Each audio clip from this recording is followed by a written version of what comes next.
Hello dear friends, कैसे हैं आप सब। Today we will talk about that how we can draw structure of mitochondria very easily.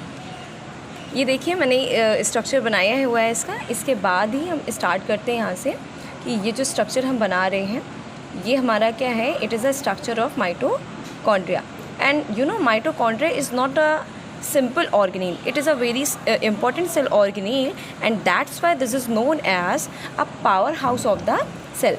Why mitochondria is known as powerhouse of the cell?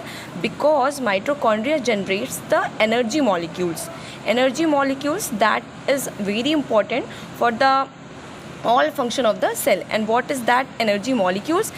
That is our ATP molecules. ये हमने structure बनाया है mitochondria के। ये है इसका outer membrane, you know बाहरी परत है इसकी, सबसे बाहरी लेयर है।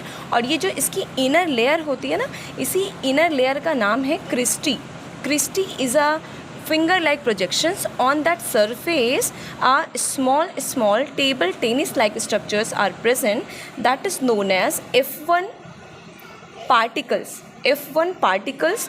और इसी का दूसरा नाम क्या है? इसी का दूसरा नाम है ऑक्सीसोम्स। कहीं कहीं पे ये F1 पार्टिकल्स के नाम से जाना जाता है और कहीं कहीं पे हम इसको ऑक्सीसोम्स के नाम से जानते हैं। और यही F1 पार्टिकल्स क्या करते हैं, माइटोकॉन्ड्रिया के अंदर मौजूद सारी जो भी ऑक्सीजन हम रेस्पिरेशन से लेते हैं तो वो यहाँ पे आकर सेलुलर रेस्पिरेशन करता है। वो ऑक्सीजन आकर यहाँ पर सेलुलर रेस्पिरेशन के थ्रू ATP मॉलिक्यूल्स का जनरेशन करता है and that ATP molecules is actually a energy currency of the cell. और ये जो माइटोकॉन्ड्रिया के अंदर मैंने डॉट लाइक स्ट्रक्चर्स बनाए हैं ये एक्चुअली में क्या है, ये इसका क्या है, मैट्रिक्स है। मैट्रिक्स यानी a liquid material that is present inside the mitochondria. और इसके साथ ही साथ mitochondria is a type of semi autonomous cell organelle, यानी इसके पास खुद का क्या होता है, इसके पास खुद का DNA होता है जिसको हम बोलते हैं माइटोकॉन्ड्रियल DNA।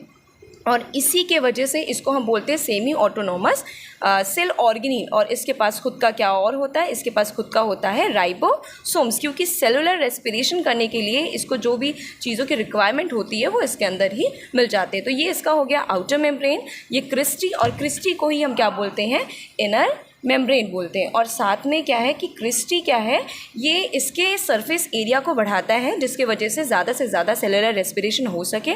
और क्रिस्टी के सरफेसेस पर पाए जाते हैं ऑक्सीसोम्स जो कि इम्पॉर्टेंट है for the production of ATP molecules. And then after कि इसके अंदर जो भी जेली लाइक मटीरियल है उसको हम बोलते हैं कि ये मैट्रिक्स है, फिर माइटोकॉन्ड्रियल DNA है and this is ribosome. So this is our complete structure of mitochondria and the mitochondria is also known as the powerhouse of the cell, the powerhouse of the cell.